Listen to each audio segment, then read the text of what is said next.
আজ বানাবো মটরের ঘুগনি।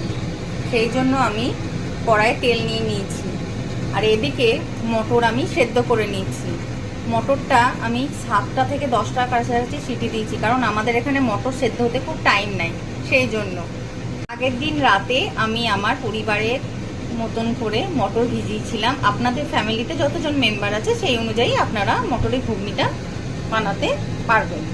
তো আমি আগের দিন রাতে মটর ভিজিয়ে রেখেছিলাম 1 বাটি মতন, কারণ সেদ্ধ করার সময় মটরের মধ্যে আমি টমেটো, নুন, অল্প সর্ষের তেল দিয়ে সেদ্ধ করতে দিয়েছিলাম। তার মধ্যে অবশ্যই আমি 2টো টমেটোও সেদ্ধ করতে দিয়েছিলাম।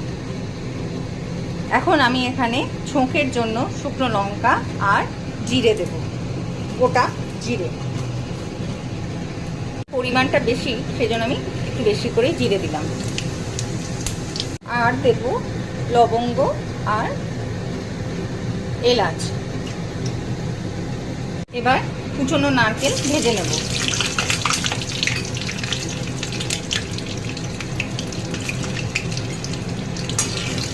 একটু ভালো মটরের ঘুগনি বানানোর জন্য নারকেল দেওয়াটা খুব দরকার, তাতে টেস্টটা খুব ভালো আসে।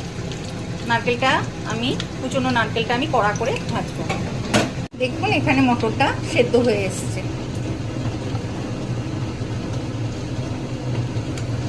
আমি দেব কুচনো পেঁয়াজ, 2টো কুচনো পেঁয়াজ আমি এবার ভালো করে ভাজবো।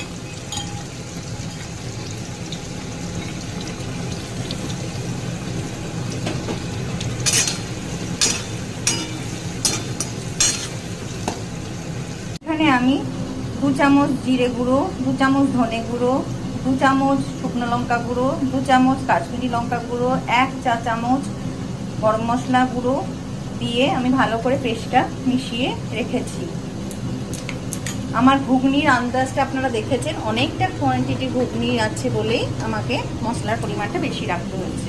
আর এখানে আমি আদা থেতো করে রেখেছি। ধরুন এটা বড় চামচের 2 চামচ, আর ছোট চামচ হলে 4 চামচ। আর আমি আদাটা দিয়ে দিলাম।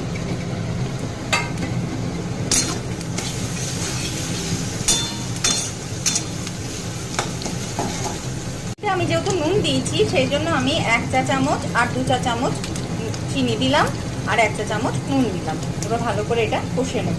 আমি অ্যাড করলাম মশলার পেস্টটা, লঙ্কা কাঁচা কুচিয়ে রেখেছি, ওটাও অ্যাড করে দিলাম। করব টমেটো কেচাপ।